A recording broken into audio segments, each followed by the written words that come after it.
Salam sejahtera, terima kasih karena bersama dengan saya di Nazilin Unity Channel. Kecewa selepas berjuang itu lumrah, tenang dan bangkit semula. Rais Husin, pujuk Rafizi. Adakah pujukan ini mampu memulihkan semula kesakitan hati Rafizi? Adakah ini dapat memujuk semula untuk Rafizi bangkit dan berjuang semula bersama PKR?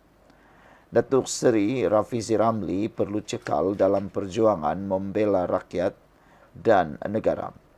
Meskipun berdepan rasa kecewa dalam arena politik, ahli Parti Keadilan PKR Datuk Rais Husin Muhammad Arif menasihatkan bekas timbalan Presiden PKR itu agar berehat seketika dan bangkit semula dengan iltizam yang lebih kuat. Saya faham perasaan dan kekecewaan yang Anda alami, namun itu adalah sesuatu yang lumrah bagi setiap insan. Saya sendiri memahaminya jika sudah menghabiskan 27 tahun usia dewasa saya untuk parti dengan mengorbankan hampir segalanya, katanya kepada Esro Awani. Nasihat Rais kepada Menteri Ekonomi itu adalah untuk mengingati bahawa misi yang digalas adalah lebih besar daripada perjuangan peribadi. Harapan Rais adalah agar Rafizi sedar bahawa beliau mempunyai nilai ketokohan yang tidak boleh dipersiakan. Maka kekecewaan itu jangan dipendam terlalu lama. Ambillah masa untuk bertenang, tetapi kembalilah dengan lebih kuat, lebih tajam dan lebih baik untuk meneruskan perjuangan suci demi Malaysia yang lebih baik untuk semua. Itulah hakikat sebenar DNA Anda, katanya. Pengasas IMIR Research itu turut menyatakan keyakinan terhadap Rafizi untuk melakukan perkara yang tepat demi kepentingan parti, negara dan rakyat. Pada 7 Oktober 2022, bekas ahli Majlis Pimpinan Tertinggi yang juga pengasas bersama Parti Pribumi Bersatu Malaysia itu mengumumkan keluar dari parti berkenaan dan secara rasmi menyertai PKR 6 hari kemudian. Terdahulu Rafizi tewas dalam pemilihan parti kepada Nurul Izzah Anwar bagi jawatan timbalan Presiden PKR. Keputusan itu diumumkan pada Jumaat oleh Jawatan Kuasa Pemilihan Pusat Datuk Dr. Sri Dr. Zaliha Mustafa selepas Presiden PKR yang juga Perdana Menteri Datuk Seri Anwar Ibrahim merasmikan Kongres Nasional Keadilan. Nurul Izzah yang merupakan bekas ahli Palion Permatang Pau memperoleh 9,803 undi, menewaskan Rafizi yang meraih 3,866 undi. Namun demikian, ada netizen yang mula mempersoalkan bilangan-bilangan undi ini. Mereka bertanya, kenapa bilangan undi yang diterima oleh Nurul Izzah Anwar dan Rafizi tidak bersama dengan jumlah keseluruhan yang layak mengundi. Sehingga ada netizen ataupun ahli pemerhati politik, pengikut politik yang bertanya, kemana perginya bilangan undi yang lain? Belum ada laporan-laporan yang diterima, undi rosakkah, undi dibuangkah, undi tak diterinakah dan sebagainya, katanya. Ini menjurus kepada satu persoalan, adakah keputusan itu adalah keputusan yang telus ataupun adakah keputusan itu akan ditarik balik. Sekian dulu untuk kali ini. Jangan lupa tinggalkan komen Anda. Apakah langkah Rafizi yang seterusnya? Jumpa lagi. Bye-bye. Salam sejahtera. Terima kasih kerana bersama dengan saya. Ini dia cabaran terbesar untuk timbalan Presiden PKR. Ada yang mula mencongak dan cuba menyatakan, adakah Nurul Izzah Anwar akan letak jawatan dalam masa terdekat gara-gara kekangan kerja ataupun bebanan kerja cabaran yang sangat besar. Ada yang cuba mengejek. Mereka kata Nurul Izzah letak jawatan. Masih ingat lagi ketika Anwar Ibrahim diangkat menjadi Perdana Menteri, Perikatan Nasional menjangkakan Anwar Ibrahim akan tumbang selepas 1 bulan. Ada yang menyatakan tidak akan sampai 1 bulan. Tetapi nampaknya Anwar Ibrahim sudah jadi Perdana Menteri menghampiri 3 tahun. Mereka kata tumbang di tengah jalan, tapi tak tumbang-tumbang juga. Bak Anwar Ibrahim, sekarang ini Nurul Izzah juga diejek seperti itu.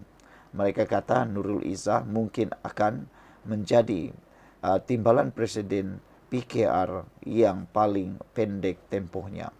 Tetapi semua itu ditutup ataupun telah pun ditepis dengan baik oleh para penyokong Nurul Izzah. Mereka kata, jangankan jadi timbalan presiden, menjadi presiden pun Nurul Izzah boleh. Ini karena sudah terbukti di saat getir Anwar Ibrahim di penjara maupun di saat getir Nurul Izzah dikecam habis-habisan, kalah di parlimen, beliau tetap berdiri tegak tanpa undur diri. Beliau tidak akan pernah luntur semangat, kata para pengikut penyokong Nurul Izzah. Jadi dakwaan Nurul Izzah kononnya akan letak jawatan, itu semua adalah naratif bohong semata-mata. Ini dia cabaran terbaru atau terbesar untuk timbalan Presiden Nurul Izzah. Cabaran terbesar untuk timbalan Presiden PKR yang baru Nurul Izzah Anwar adalah memastikan agenda reformasi yang diangkat oleh partinya itu menjadi kenyataan, kata seorang penganalisis politik. Cabaran yang lebih besar untuk Nurul Izzah ialah pengundi Cina Bandar. Ini kerana mereka tidak melihat reformasi sehingga menggunakan perkataan reformati. Mimpi terburuk untuknya ialah senario di mana mereka tidak keluar mengundi, kata Profesor James Chin dari Universiti Tasmania, Australia ketika dihubungi. Walau bagaimanapun, kebanyakan kerusi majoriti Cina dikuasai DAP. Meskipun demikian, beliau perlu memastikan kerusi majoriti Cina yang dimenangi PKR kekal. Nurul Izzah mempunyai peluang dalam tempo 2 tahun setengah. Oleh itu adalah diharapkan beliau membuat perkara yang betul ke arah reformasi yang diperlukan. Beliau berkata demikian ketika ditanya mengenai keputusan pemilihan PKR yang menyaksikan penyandang Datuk Seri Rafizi Ramli ditewaskan oleh Nurul Izzah. Chin juga yakin bahawa Nurul Izzah tidak akan menyertai barisan jemaah menteri. Dia tidak akan menyertai kabinet. Ia tidak pernah berlaku dalam politik Malaysia, katanya merujuk kepada gandingan bapa dan anak di dalam jemaah menteri. Chin menambah berkenaan satu lagi perkara yang terkesan, ekoran keputusan pemilihan kedudukan Rafizi. Perdana Menteri Datuk Seri Anwar Ibrahim akan dilihat sebagai bijak sekiranya berjaya mengekalkan Rafizi di dalam barisan kabinetnya. Rafizi lebih berbahaya sekiranya tidak berada di dalam kabinet, katanya. Peranan dalam kerajaan perpaduan mengulas isu yang sama. Profesor Awang Azman Awang Pawi dari Akademi Pengajian Melayu Universiti Malaya turut menyenaraikan beberapa cabaran yang perlu digalas oleh Nurul Izzah. Cabaran terbesar pasca kemenangan ini ialah bagaimana beliau memainkan peranan sebagai timbalan presiden dalam konteks PKR sebagai teras kepada kerajaan perpaduan. Nurul Izzah harus memastikan PKR kekal sebagai tulang belakang kerajaan tanpa mencairkan prinsip idealismenya, dalam masa sama tidak mengundang konflik terbuka dengan parti-parti kompeten lain seperti UMNO, DAP atau Amanah. Beliau menambah bahawa timbalan presiden baru tersebut juga mempunyai cabaran di dalam parti, cabaran seperti persepsi dan cabaran dalam kalangan rakyat. Sebagai timbalan presiden, antara cabaran utama Nurul Izzah ialah memperkukuh perpaduan dalaman. PKR seringkali dihantui masalah fraksi, pertikaian pemilihan dan agenda peribadi pemimpin yang menggugat keutuhan parti. Dengan latar belakang kekalahan Rafizi Ramli yang pernah menjadi sekutunya dalam banyak isu reformasi, Nurul Izzah harus bertindak sebagai jambatan antara kelompok progresif, konservatif dan pragmatik dalam PKR. Dalam isu nepotisme, cabaran persepsi merujuk kepada persepsi nepotisme. Kemenangan beliau juga mengundang persoalan berkenaan dinastik politik atau politik berasaskan keluarga. Kritikan terhadap dominasi keluarga Anwar dalam struktur kepimpinan boleh menjadi liability kepada imej PKR sebagai parti rakyat. Oleh itu, Nurul Izzah perlu mengemudi naratif ini dengan berhati-hati, memperkukuh integriti peribadi dan pencapaiannya sendiri, bukannya bergantung pada bayang-bayang bapanya sebagai Perdana Menteri. Nurul Izzah perlu keluar dari zon selesa Lembah Kelang dan menjiwai denyut nadi rakyat luar bandar serta Sabah dan Sarawak. Kemenangan sebagai timbalan Presiden mesti diterjemahkan kepada pengukuhan organisasi di akar umbi, pembinaan jaringan sokongan yang lebih menyeluruh, serta memulihkan keyakinan rakyat terhadap perjuangan PKR, khususnya dalam kalangan generasi muda dan kelas pekerja. Maka kemenangan Nurul Izzah sebagai timbalan Presiden PKR adalah simbolik tetapi tidak mencukupi jika tidak diiringi dengan prestasi, ketegasan prinsip dan keberanian membuat keputusan yang sukar. Cabaran beliau adalah untuk membina kembali kekuatan moral PKR, menyatukan parti yang berselerak, serta mentransformasikan idealisme menjadi dasar yang praktikal. Jika berjaya, beliau bukan sahaja akan mengukuhkan kedudukannya dalam parti, tetapi juga meletakkan dirinya sebagai antara calon pemimpin nasional masa depan yang berwibawa dan berintegriti. Melihat kepada tren terkini, adakah Nurul Izzah akan menjadi Perdana Menteri wanita pertama di Malaysia? Tidaklah mustahil untuk beliau memegang jawatan itu berdasarkan kekuatan integriti dan juga masa depan kualiti yang ada pada Nurul Izzah. Tidak juga mustahil untuk melihat bahawa Nurul Izzah mungkin akan menjadi Presiden PKR. Tapi jangan silap, mungkinkah Rafizi akan mencabar jawatan Presiden PKR itu? Kita sama-sama tunggu. Jumpa lagi, tinggalkan komen Anda. Salam sejahtera, terima kasih karena bersama dengan saya di Nazilin Unity Channel. Ini pendirian terkini Rafizi selepas pemilihan PKR. Menjadi tanda tanya, adakah Rafizi akan balas balik atau adakah Rafizi bertindak balas dalam perkara yang mungkin di luar kawalan ataupun di luar pemikiran, di luar jangkaan kita. Tak kala tular ura-ura bahawa Menteri Ekonomi Datuk Seri Rafizi Ramli akan digugurkan, beliau menegaskan bahawa beliau tidak akan berputus asa dan lari dari cita-cita idealismenya. Kata Rafizi, saya tidak berniat untuk berputus asa dan lari dari cita-cita idealisme kita selama ini, yaitu Malaysia berhak mendapat sesuatu yang lebih baik. Cita-cita itulah yang telah menjerumuskan saya ke dalam aktivisme dan politik dahulu. Setiap satu masa ada pelbagai penyelesaiannya, setiap satu rintangan ada banyak jalan pintasnya, kata Rafizi. Mengulas tentang pengakuan dan pendirian terkini Rafizi ini adalah satu berita baik daripada beliau.